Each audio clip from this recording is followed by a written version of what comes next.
삶에 대한 교회의 행동들이 기고하면서 교회가 어떻게 거룩한 삶을 유지해야 됩니다. 그런 것들을 말씀하고 있는 주요 내용입니다. 고린도 교회에는 여러분들이 일장에서 쭉 살펴본 것처럼 은사가 다양했고 또 재물도 풍부한 그런 교회였습니다. 근데 이제 교회가 직면한 여러 가지 문제들이 나타나는데 처음에 1장부터 2장 거쳐 나왔던 부분은 교회의 어떤 분당을 짓는 그런 문제를 다뤘습니다. 그래서 그것은 영적으로 미성숙한 것이다, 무신적인 것이다 이렇게 바울이 분별하면서 우리가 그리스도 를 섬기는 사람으로서 이런 분단되는 것은适当하지 않다. 이렇게 초기에 나왔었고 3장에서는 그리스도의 심판대에 대해서 내용이 나왔죠. 4장에서는 하나님의 비밀을 맡은 청지기로서 어떻게 살아야 됩니다. 그런 부분들을 나누면서 이제 5장부터는 실질적인 문제들을 더 밝히 보여주겠는데 1절에 나오는 이 은행의 문제는 사실 이방인들에게도 나타나지 않았던 문제였다. 그런 부분이죠. 그리고 그 아버지 아내를 취하는 부분을 얘기하는 것인데 아마도 고린도 교회 어떤 형제가 자기의 친모친이 아니면 친모친이 아마 돌아가시지 않았을까 이렇게 보고 아버지가 이제 두 번째 아내를 얻었는데 그 두 번째 아내와 성적인 관계를 가져왔던 그런 부분들을 얘기하는 것이죠. 그래서 이런 부분들은 사실 지금도 이런 은행의 사건은 매우 질이 안 좋고 풍기문란한 사회에 이제 아주 악한 행실로 도덕적으로도 지탄을 받고 있는 행동인데 그리고 교회에서 이런 부분에 있어서 그것을 묵과하고 있었다는 것을 문제 삼는 것이죠. 사실 더 큰 문제는 그 형제는 예를 들어 이방인에서 구원 받았는데 이방인들도 이제 그런 부분을 성적으로 그러니까 고린도란 지역 자체가 성적으로 굉장히 타락한 도시였어요. 그래서 이방 신을 섬기는 사람들은 그 이방 종교의 그 예식 가운데서 사제들, 여자 사제들과 이제 음행을 하는 그런 또 예식이 있는 거예요. 그래서 굉장히 이제 논란했는데 지금 이것은 교회 내에서 정말 사회적으로도 지탄받는 사건이 발생했는데 왜 이런 문제를 교회가 해결하지 않았느냐, 다시 말하면은 행정적인 처리를 하지 않았는가 이런 부분을 왜 그랬을까? 저는 이제 아까 말씀해 주신 것처럼 그들이 아마도 자만해서 그런 문제 정도는 크게 보지 않았던 것이 아닌가 이렇게 지금 보고 있는 것이죠. 왜냐하면 고린도 교회가 다른 부분들에 있어서 풍성했기 때문에 은사라든지 교회의 어떤 외적인 어떤 나타나는 것들은 활기가 있었고 그렇기 때문에 이 정도 문제는 그냥 덮어둘 수 있지 않았을까? 아니면은 또 그들의 어떤 충만한 가운데 이 도덕적인 문제는 이 정도는 그게 주님의 은혜로 그런 것들은 우리가 이제 묵과해도 큰 문제가 되지 않냐 그런 어떤 분위기가 있지 않았을까 이렇게 보는 것이죠. 그러나 바울은 그것이야말로 잘못된 것이다. 그래서 그런 사람을 출결시키는 것이 마땅한 것이다. 이런 것을 이제 지금 2절부터 쭉 말씀하는 것이죠. 이 출교라는 것은 사실 목적은 그 개인의 영적인 회복을 먼저는 목적하는 부분이 있고 두 번째는 고린도 교회를 그 성도들이 그로 인해서 그런 죄들에 쉽게 유혹하지 않도록 그것을 이제 보호하기 위한 것이죠. 성도들을 도덕적으로 보호해서 교회의 어떤 거룩함을 유지하고자 하는 그런 목적에서 징계라든지 이런 근인신 출교를 하고 있습니다. 지금도 저희들도 교회 그런 부분들이 있어서 사건이 있었을 때 치료를 합니다. 근데 이 부분은 이제 우리가 히브리서 12장 말씀과 같이 한번 보면 좋을 것 같아요. 왜 이런 징계가 의미가 있는지. 히브리서 12장 6절을 보시면 찾으셨죠? 히브리서 12장 6절. 주께서 그 사랑하신 자를 징계하시고 그의 받으시는 이들마다 채찍질 하심이니라 하였으니 너희가 참음은 징계를 받기 위함이다. 하나님이 아들과 같이 너희를 대우하시나니 어찌 아비가 징계하지 않는 아들이 있으리요. 그래서 8절을 보면 징계는 다 받는 것이거늘 너희에게 없으면 사생자여 참 아들이 아니라. 우리가 잘못했을 때 부모가 그것을 징계하고 교정하는 것은 사랑의 행동이다 이렇게 말할 수 있죠. 그리고 교회에서도 마찬가지라는 것이죠. 육신의 아버지도 그와 같은 교정과 징계를 통해서 자녀를 올바른 길로 인도하는 것처럼 그것은 자녀를 사랑하기 때문에 하는 것이죠. 사실 사랑하지 않고 관심이 없다면 그냥 내버려 두는 것이 않겠습니까? 근데 교회 내에서도 하나님의 뜻을 지키는 그런 교회라면 그것들을 이제 징계를 함으로 그 형제를 회복시키고 교회를 지키는 것이 하나님의 뜻이다. 그리고 목적이 분명하죠. 12장 9절을 보면 또 우리 육체의 아버지가 우리를 징계하여도 공경하였거늘 하물며 모든 영의 아버지께 더욱 복종하여 살려 하지 않겠느냐. 저희는 잠시 자기 뜻대로 우리를 징계하였거냐 오직 하나님은 우리의 유익을 위하여 그의 거룩하심에 참여케 하시느니라. 무릇 징계가 당시에는 즐거워 보이지 않고 슬퍼 보이나 후에 그로 말미암아 연단한 자에게는 의의 평강한 열매를 맺나니. 그래서 분명하게 성경은 이것은 당시에는 즐거운 것은 아니다. 슬퍼 보이지만 후에는 그로 말미암아 의의 열매를 맺기 위해선 필요한 것이다. 이렇게 말씀하십니다. 이것은 그의 유익을 위해서 또 우리의 유익을 위해서 한다는 것이죠. 거룩하심에 참여케 하는 것이 이 교회의 가장 기본적인 하나님의 교회의 목적이다. 우리가 이제 이런 말씀 있잖아요. 내가 거룩하니 너희도 거룩하라.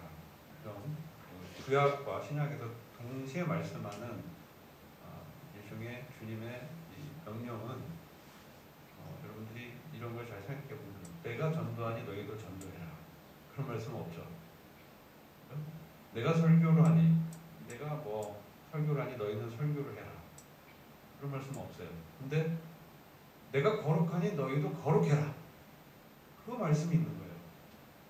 그러니까 하나님은 우리의 이런 거룩을 매우 중요하게 여긴다는 것이죠. 그것도 자신의 거룩을 걸고 말씀하는 거죠. 내가 거룩하니, 내가 거룩하기 때문에 너희도 거룩해라. 이거 하나의 명제로 말씀하신 거예요.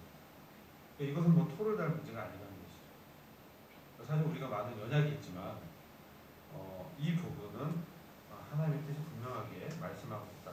그리고 이에 대한 징계를 하게 됐을 때 이 5절을 보시면요. 5절 보기 전에 이제 3절, 4절에 바울은 몸으로 떠나 있다. 그러나 영으로는 너희와 함께 있다. 이런 말씀합니다. 그래서 어떤 유체 이탈했다 이런 거 아니고요. 그의 마음이 고린도 교회에 가 있기 때문에 같은 마음에서 그 형제에 대해서 판단을 같이 내리는데 내 뜻은 이렇다라고 이제 분명하게 말하는 것이죠. 사도로서 이제 말을 하는 거예요. 그래서 5절 보면 그러한 자를 사단에게 넘겨주어 육신은 멸망케 하여도 영은 주 예수의 날에 구원받게 하려 함이라. 자, 이 목적이 분명히 있죠. 주 예수의 날이라는 것은 주의 재림을 말하는 것이죠. 주님이 재림하실 때 그는 분명히 부활을 하는 것이죠. 이 구원은 이제 몸의 구속이죠. 미래적 구원을 얘기하는 거예요. 근데 그것은 근데 이제 그런 영광에 들어가기 위해서 어떤 절차가 필요하냐? 육신은 멸망케 하여도 사단에게 넘겨주는 것을 이제 육신을 멸망케 하는 일이라고 얘기하는 거예요. 네, 이런 부분에 있어서 약간 난해한 구절이기도 합니다. 그러면 이게 도대체 무슨 뜻이냐? 사단에게 넘겨줬다는 얘기가 성경에는 사도들이 그들의 사도권을 이제 사용하는 것이죠. 사도권을 사용해서 그를 아까 이제 교제된 것처럼 교회의 교제권에서 배제시켜버리는. 그래서 출애라고 하는 출교를 하는 교라는 것 자체가 이제 사귐이라는 뜻입니다. 사귐 교잖아요. 사귐. 어떤 영어로 펠로십이라고 합니다. 교제권, 이 사귐. 그래서 이 세상은 뭐냐? 사단의 교제권에 있다는 거죠. 사단의 영역이고 이 교회는 하나님의 영역이다. 그래서 그를 출교시켰을 때는 이 공중권세 잡은 이 세상 신인 사단의 영역으로 이제 넘어가기 때문에 사단에게 넘겨줬다라고 얘기하는 거예요. 어떻게 그럴 수 있겠느냐라고 말하죠. 은혜와 사랑은 이 기본적인 교회의 덕인데 그를 이렇게 품을 수도 있는데 왜 그랬냐라고 이제 생각할 수도 있을 것 같아요. 그러나 지금 이것은 굉장히 심각한 문제이기 때문에 우리가 여러분들 이제 요한일서 5장 말씀 잠시 같이 볼게요. 요한일서 5장 16절이죠. 16절 말씀 보시면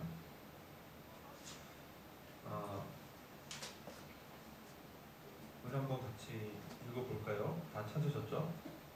함께 한번 읽어보겠습니다. 누구든지 형제가 사망에 이르지 아니한 죄에 범하는 것을 보거든 구하라. 그러면 사망에 이르지 아니하는 범죄자들 위하여 저에게 생명을 주시리라. 사망에 이르는 죄가 있으니 이에 대하여 나는 구하라 하지 않느냐. 자, 죄도 이제 10절 좀 보면 모든 불의가 죄로 돼 사망에 이르지 아니하는 죄도 있도다. 이 말씀입니다. 그래서 이 죄도 다 불의한데 그 결과가 사망에 이르는 죄가 있고 사망에 이르지 않는 죄가 있어요. 특별히 이것은 이제 교회 내에서 얘기하는 거죠. 지금 교회 밖에 외인들에 대한 말씀이 아니고 교중 사람들, 교회 내에 있는 형제 자매들을 대상으로 얘기하고 있는 거예요. 그러니까 이미 이건 무슨 얘기냐면은 기본적으로 그들은 천국에 가는 것이죠. 죽으면 천국에 가는 어떤 구원받은 사람이라는 것이죠. 그런데 이제 사망에 이른 죄와 사망에 이르지 않는 죄, 이게 도대체 어떻게 우리가 봐야 되냐. 실제 사도행전 5장을 보면 여러분들이 이제 아나니아 삽비라가 사망하죠. 아나니아 삽비라가 그럼 구원받지 않았냐? 그렇지 않죠. 아나니아 삽비는 구원받은 형제 자매였습니다. 근데 그때 자신들의 어떤 재산을 팔아서 교회에 이제 연구하는 부분에 있어서 그것을 이제 속인 것이에요. 예를 들어 전 재산을 팔았다. 근데 사실 이제 숨겨둔 재산이 있었는데 많은 전 재산을 팔았다. 뭐 이런 식으로 얘기했던 것이죠. 그러니까 베드로가 그것을 보고 너희는 사람을 속이는 것이 아니라 성령을 속이는 것이다. 라고 이제 얘기할 때 그들이 이제 죽게 됩니다. 그럼 그들이 죽어서 지옥을 갔겠냐? 그것은 아니라는 거죠.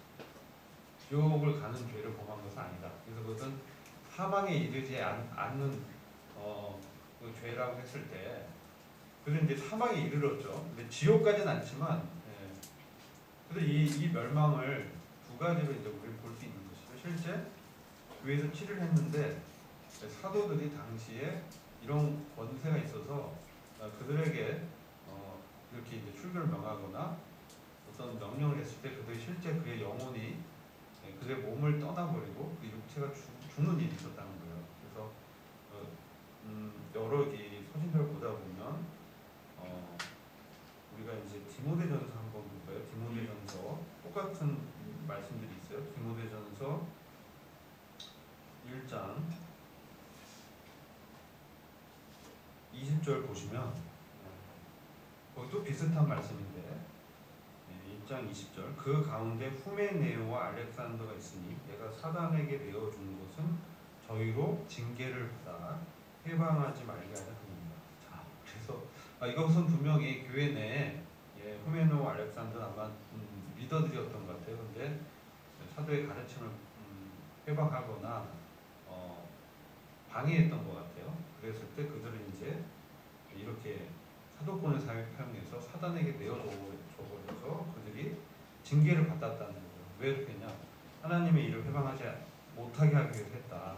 그래서 이러한 당시에 초대교회에 이렇게 사도들이 사도권을 통해서 사탄에게 넘겨주었다라는 표현들을 이제 합니다. 그래서 이것은 이제 두 가지 정리해서 말씀드리면, 하나는 교회 교제권에서 출애시키는 징계를 말하는 것이다.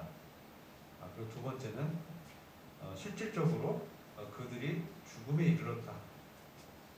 그래서 그의 육체가 멸해지는 육체의 어떤 죽음을 말하는 것이다. 이렇게 두 가지로 크게 성경학자들이 분별하고 있습니다. 두 가지 다 성경에 나오는 얘기 때문에 두 해석이 틀렸다고 말할 수가 없는 것이죠. 그 당시에 사도들에게는 특별히 하나님께서 위임한 이러한 권세가 있었다. 오늘날에는 어떻겠습니까? 오늘날에는 사실 이제 사도가 없죠. 그렇기 때문에 사도는 교회의 기초를 넣는 역할을 했기 때문에 성경이 다 완성되기 이전에 하나님의 성령의 역사를 통해서 교회가 세워지는 과정에서 성령을 해방하거나 또 어떤 이단 사상, 또 부활이 이미 지나갔다라는 가르침을 통해서 성도들을 어렵게 하고 하나님의 그 역사를 해방하는 사람들에게 사도들이 출교시키고 그들이 실제로 죽음을 당하는 일들이 일어났다라는 것을 성경 말씀하고 있습니다. 오늘날에는 그러한 사도들은 없다고 분별하죠. 그래서 이러한 이 사건은 아마도 초대교회에만 이제 일어나지 않았는가 이렇게 분별하죠. 그래서 그 영은 주 예수의 날에 구원을 받았다라는 것은 그들의 이제 구원이 이제 이제 부활의 영광에 동참하는 그런 그 몸의 구속은 받았다라는 것을 말하는 것이죠. 그리고 고린도전서 11장 한번 볼게요. 고린도서 11장. 이건 이제 여러 번 제가 했는데 여기서도 여기 23절부터 성만찬에 대한 말씀하면서 27절에 보면은 그러므로 누구든지 주의 떡이나 잔을 합당치 않게 먹고 마시는 자는 주의 몸과 피를 범하는 죄가 있느니라. 그래서 28절 사람이 자기를 살피고 그 후에야 이 떡을 먹고 이 잔을 마실지니 주의 몸을 분별치 못하고 먹고 마시는 자는 자기의 죄를 먹고 마시는 것이니라. 이러므로 너희 중에 약한 자와 병든 자가 많고 잠자는 자도 적지 않느냐. 이 잠잔다라는 것은 슬리핑 얘기하는 게 아니에요. 죽었다는 얘기예요. 죽었다. 잠들었다 얘기하는데 사실 이제 죽은 걸 얘기하는 거예요. 그래서 이것은 뭐냐면 징계를 얘기하는 거예요. 징계. 그래서 당시에 자기를 살피지 않고 성만찬을 대한 그러한 사람들 중에, 그러니까 누구입니까?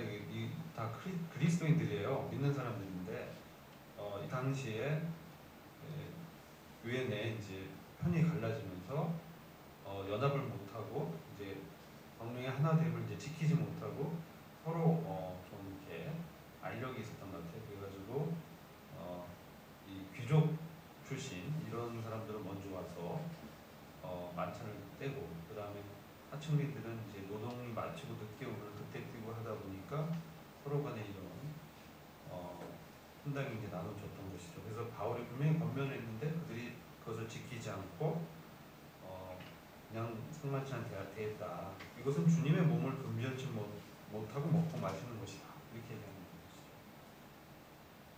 그래서 이 결론은 너희 중에 약한 자, 병든 자, 또 죽은 사람도 적지 않다. 그래서 이 영적인 죽음이 아니라 실제 죽음을 얘기하는 거기 때문에 이 당시에 매우 이러한 징계가 심각하게 있었다는 것을 우리가 알 수 있죠. 특별히 고린도 교회에 이런 사건들이 많이 있습니다. 그리고 31절 보면 우리가 우리를 살폈으면 판단을 받지 아니하느니라. 결국은 이것은 쭉 그 이후에 성별과 관계에 대해서 똑같이 얘기를 할 수 있어요. 우리가 우리를 살폈으면 판단을 받지 아니하려니와 우리가 판단을 받는 것은 주님께 징계를 받는 것이다. 자, 이는 우리가 세상과 함께 죄의 정함을 받지 않게 하려 합니다. 그래서 우리가 성만찬을 대할 때 우리 지금은 우리가 일주일에 한 번 대하지만 초대교회 이 당시는 매일 떡과 잔을 나눴다고 기록돼 있죠. 매일 만나서 교제하면서 성만찬 중심으로 이제 사귀었는데 그때 사도의 가르침을 나눴다는 것이죠. 서신서가 기록되기 전이었기 때문에 사도들이 말씀한 그 내용을 갖고 교제를 했다는 거예요.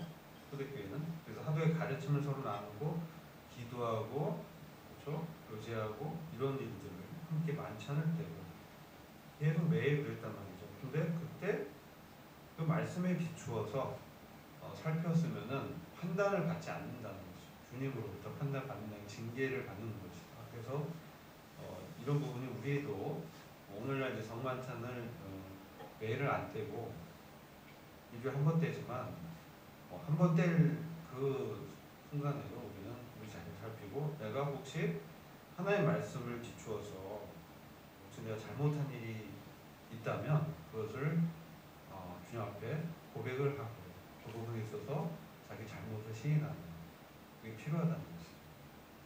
그래서 그것을 통해서 우리가 다시금 우리 양심이 회복이 되고 또 만찬을 떼야 합당한 것이다. 아니 그것을 안 하고 만찬을 떼면은 이 말씀은 뭐냐면 자기의 죄를 그냥 먹는 것이다라고 얘기를 하잖아요. 그래서 이 부분이 매우 우리가 경홀히 여기면 안 되고 엄숙한 하나님의 말씀으로 여겨야 되는 거예요. 그러니까 가장 심각한 건 뭡니까? 불신 결혼하게 되면 이게 좀 어려운 관계가 됩니다. 그 관계를 뗄 수가 없기 때문에 계속 그 죄 가운데 머무는 관계가 되잖아요. 그렇죠? 그럼 어떻게 되겠어요? 계속 자기 죄를 먹기 때문에 그렇잖아요. 그 결혼 관계를 깰 수가 없기 때문에 그 죄한 해결하는 그 관계를 깨야 되는데 안 되니까 떡을 못 되게 합니다. 보호하기 위해서. 아시겠죠? 그래서 이제 징계를 해서 못 되게 하는 이유가 그렇기 때문에 그들을 보호하고 교회도 이제 지키기 위해서 하는 것이지 그걸 미워해서 하는 게 절대 아니다. 그런 것들 잘 아셔야 되고 그런도 점점 굉장히 실질적인 부분을 많이 다룹니다. 여기서 그리고 이제 중요한 부분은 7절이죠. 7절과 8절 여기서 아까 이제 무교절 출애굽기에 나온 무교절의 기념을 말하는데 묵은 누룩이나 악하고 가증한 누룩을 하는 것이 아니라 이 누룩 없는 빵, 누룩이라는 것은 우리의 죄를 상징합니다. 죄. 그래서 순결하고 진실된 그런 빵으로 무교절을 지켜야 된다. 여러분이 이제 무교절이 어떤 거냐면 성도의 일생을 얘기하는 거예요. 6월절 지킨 다음에 무교절 곧바로 지켰거든요. 6월절은 뭐냐면은 구원을 받고 바로 그부터 6월절을 지킨 이후 바로 무교절이 시작돼요. 그 일주일을 또 무교절을 누룩 없는 빵을 먹거든요. 그 일주일이라는 것이 뭐냐? 성도의 일생을 얘기하는 것이죠. 성도의 일생. 그래서 성도의 일생을 어떻게 살아야 되느냐 이렇게 봤을 때 누룩이나 악하고 가증한 그것으로 이 성도의 일생을 어떤 예배자, 순례자의 삶이잖아요. 명절, 기념을 지킨다는 것은 예배드리는 성도의 삶에 있어서 어떤 것으로 살아가는 것이 합당하냐 이렇게 했을 때 우리는 이미 우리의 신분이 어떤 것이냐 신분은 이미 거룩한 신분으로 부름받은 성도라는 것이죠. 그렇기 때문에 우리의 그 묵은 누룩은 떼어버릴 수 있다. 어떻게 됩니까? 우리가 이미 주님과 함께 부활했기 때문에 주님과 함께 죽었고 부활했고 주님과 함께 부활했기 때문에 그리고 주님이 승천하시고 그분의 우편 보좌에서 우리에게 성령을 보내셨잖아요. 그 성령님이 우리 안에 오셨다는 것 자체는 우리를 이미 그리스도와 함께 보신다는 것이죠. 그래서 우리에게 있어서 하나님이 보실 때는 그리스도와 함께 보시기 때문에 우리가 거룩한 존재다. 그러면 누룩 없는 이 빵이 어떤 빵이냐? 여기는 이제 성실과 진리의 빵 이렇게 되어 있습니다. 그래서 이것은 우리가 그럼 이것을 어떻게 적용하느냐 이게 중요한 것 같아요. 그래서 우리가 히브리서 12장 말씀이라든지 6월절 어린 양 요한복음 1장 말씀을 이렇게 보면 6월절 어린 양으로 주님이 오셨고 그리고 하나님께서 한 몸을 예비하셨다. 이게 뭡니까? 6월절 어린 양 대신 주님의 몸이잖아요. 주님의 몸이 이렇게 드려지면서 우리가 그 몸과 함께 같이 드려진 거거든요. 그래서 우리는 부활하신 그 주님과 함께 우리의 양심이 하나님을 섬길 수 있도록 새로워진 거예요. 그래서 이 새로워진 양심을 통해서 우리가 우리의 일생을 예배자의 삶, 무교조를 지키는 성도의 삶으로 살아갈 때 우리 것을 가지고 지키는 것이 아니라 순전하고 진실된 빵이신 그리스도와 함께 우리 일생을 살아가야 된다라고 말씀하는 것이죠. 그래야 됐을 때 우리가 우리의 거룩이 지켜질 수 있는 것이다. 내가 거룩하니 너희도 거룩하라. 그리고 이렇게 주님이 자신의 이름을 걸면서 말씀한 것 중에는 이런 것도 있어요. 사랑에 대해서도 그래요. 내가 너희를 사랑하는 것 같이 너희도 서로 사랑하라. 그래서 사랑과 거룩은 하나님의 기본적인 성품인 것을 알 수 있죠. 그리고 우리가 하나님의 생명을 받고 우리 안에 성령님이 거하시기 때문에 우리는 우리 안에 계신 주님이 성령을 통해서 말씀하실 때 여기서는 이제 성실과 진리의 빵, sincerity and truth 이렇게 영어로 되어 있습니다. 충성됨과 성실, 또 그 순전한 마음, 다른 사심이 없는 것이죠. 그리스도께서 아버지를 향해서 품었던 그 순전한 그분의 그 믿음과 태도, 그리고 그 진리, 우리에게 진리의 빛, 또 진리의 말씀 있잖아요. 그것을 우리 안에서 성령님을 통해서 영을 통해서 내가 너에게 이른 말이 영이요 생명이니라 이렇게 말씀하죠. 요한복음 6장 63절에 보시면 살리는 것은 영이니 육은 무익하니라. 내가 너에게 이른 말이 영이요 생명이니라. 그래서 여러분들이 성경을 읽을 때 이게 그냥 그냥 기록된 그냥 문자로 보시지 마시고 내가 어떤 마음으로 이것을 대하느냐가 굉장히 중요한 거예요. 이게 내가 이 말씀 대하면서 그냥 안에 기록된 옛날에 기록이다 대하면 율법서입니다. 성경이. 근데 그렇게 대하면 안 되고 이것은 살아있는 하나님의 말씀이다. 지금 하나님 앞에서 이 말씀을 대하고 있다. 이렇게 대해야 되는 거예요. 그래서 하나님 말씀 앞에서 나를 살펴보고 내 안에 계신 그 주님이 말씀하실 때 깨달음 주시는 것이죠. 그럴 때 그 말씀을 따라서 순종하는 것이 지금 바로 이 성실과 진리의 떡으로 이 무교도를 지키는 삶이라는 거죠. 가지고 지켜라. 그래서 그때 말씀할 때 주님은 그렇게 말씀하는데 그런 생각을 떠올리고 어찌 기도해야 되겠다 그런 마음을 주시고 어떤 성도를 위해서 뭘 해야 되겠다 마음을 주시고 말씀을 통해서 내 마음을 이제 촉구하시면서 양심을 일깨워 주는데 그게 아니고 따로 이렇게 불순종했을 때는 어떻게 됩니까? 근데 그게 이제 한두 번 괜찮은데 이게 계속되면 어떻게 됩니까? 죄 가운데 거할 수 없다. 그죠? 너희가 그리스도 함께 죽은 자가 어떻게 죄 가운데 거할 수 있느냐? 이렇게 말씀하잖아요. 계속 그런 죄를 지으면 어떻게 됩니까? 고의적인 자범죄를 계속 지으면 제 분별로는 이게 징계받아요. 징계받습니다. 근데 그게 어떤 형태로 징계가 나타나는지는 모르죠. 그 하나님께서 분명히 그에게 계속 사인을 주시고 돌이킬 것을 권면하는데 듣지 않고 계속 그런 죄 가운데 거한다. 계속 짓고 그 안에 거할 때는 하나님께서 그를 회복시키기 위해서 징계하시는 거예요. 약해지고 또 때로는 병이 들기도 하고 때로는 어때요? 잠들기도 합니다. 그래서 우리는 이제 매우 심각하게 이 말씀을 대하면서 우리가 판단을 받는 것은 주님께 징계를 받는 것이니 이는 우리를 세상과 함께 죄 정함을 받지 않게 하려 합니다. 세상과 함께 죄 정함을 받는다는 것은 우리에게 있을 수 없는 일이에요. 성도가 세상에 그 정죄받을 때, 세상에 심판받을 때 우리는 심판받지 않습니다. 왜냐하면 사도행전 17장을 보시면 지금 외인들은 하나님께서 심판하신다. 13절 말하잖아요. 우리 고린도전서 5장 13절 그렇게 말씀하는 것처럼 사도행전 17장 말씀도 보시면 이 말씀 매우 중요해서 제가 좀 시간이 좀 됐는데 잠깐 말씀을 드리려고 합니다. 사도 바울이 지금 아레오바고는 아테네에 갔어요. 그 철학의 중심지 아덴에 가서 그 광장에서 아덴 사람들에게 설교하는 말씀이에요. 그래서 사도행전 17장 22절 보면 바울이 아레오바고 가운데서 서서 말하되 아덴 사람들아 너희를 보니 범사에 종교성이 많도다. 그래서 그들이 제우스 무슨 신상 세우고 여러 신상이 세웠잖아요. 그리고 그거 본 거죠. 그러니까 바울이 그걸 보면서 23절에 내가 두루 다니며 너희의 위하는 것들을 보다가 알지 못하는 신에게 라고 새긴 단도 보았으니 그런즉 너희가 알지 못하고 위하는 그것을 내가 너희에게 알게 하리라. 알지 못하는 그 신은 바로 하나님이다. 하나님 참된 신이다.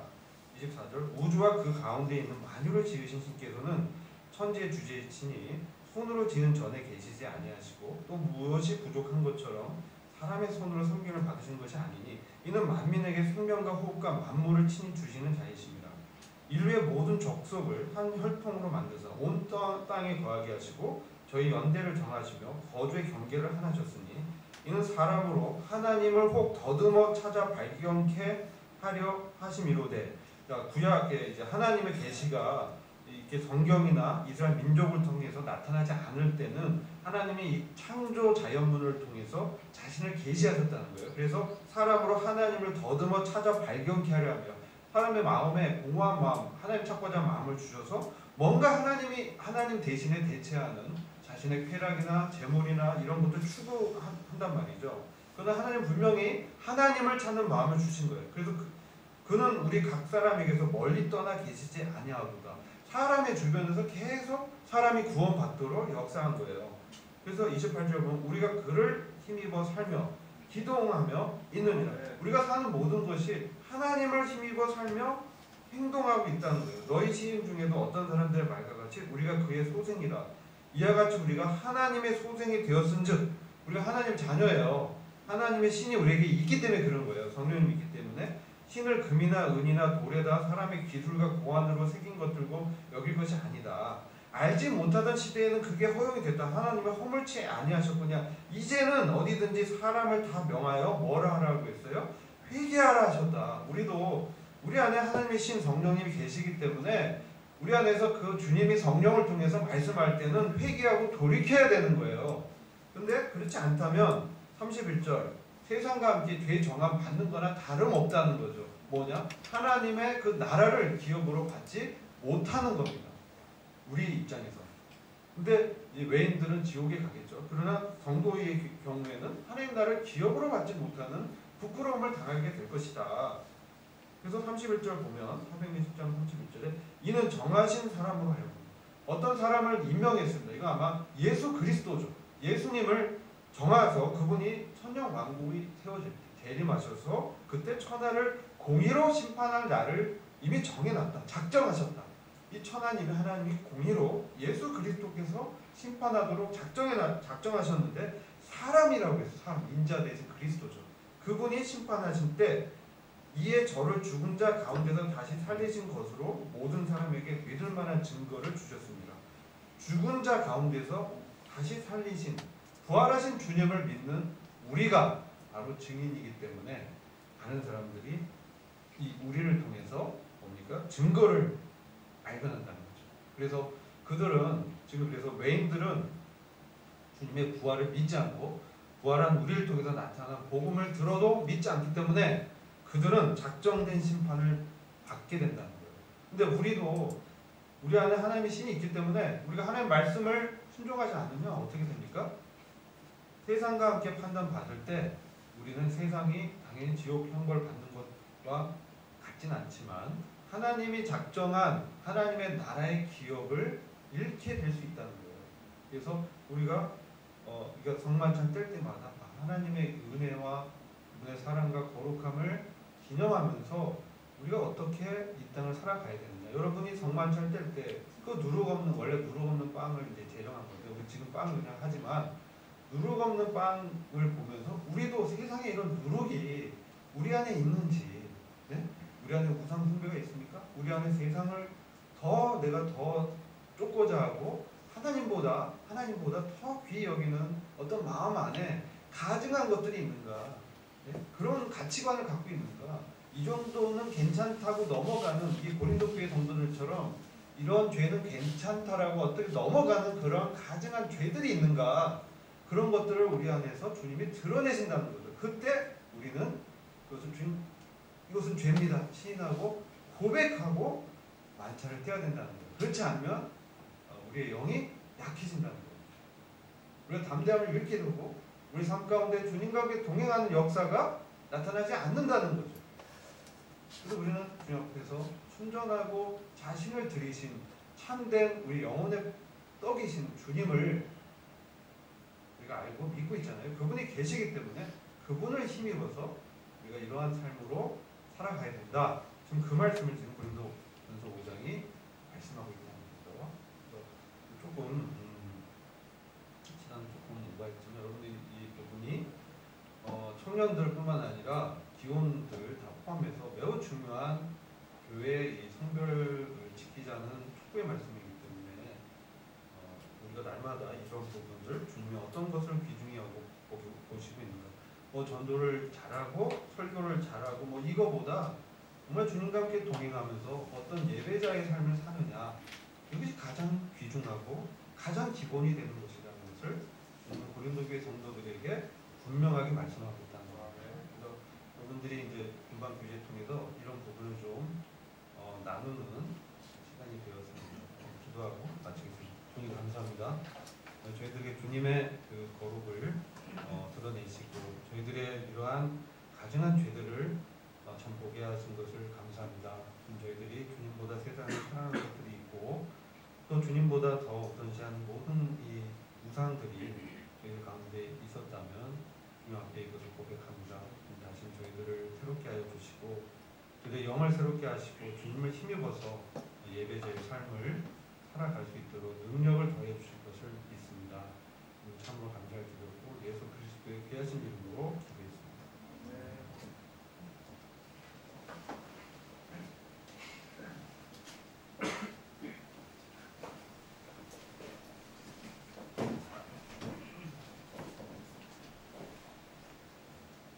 말씀 감사합니다. 그 이유는 이제 분반 시간인데요. 그 전에 짧게 광고 말씀드리면은 내일은 저희가 예배도 지금 청년들도 다 참석하는 게 아니라 분반이 돌아가면서 참석을 하고 있는데 내일은 2조가 이제 참석하시면 되겠습니다. 마찬가지로 4층에서 청년들을 모여주시면 감사하겠습니다. 분반 시간 갖도록 하고 분반 마치면 알아서 분반별로 이제 끝내주시면 감사하겠습니다. 분반 시간 갖도록 하겠습니다.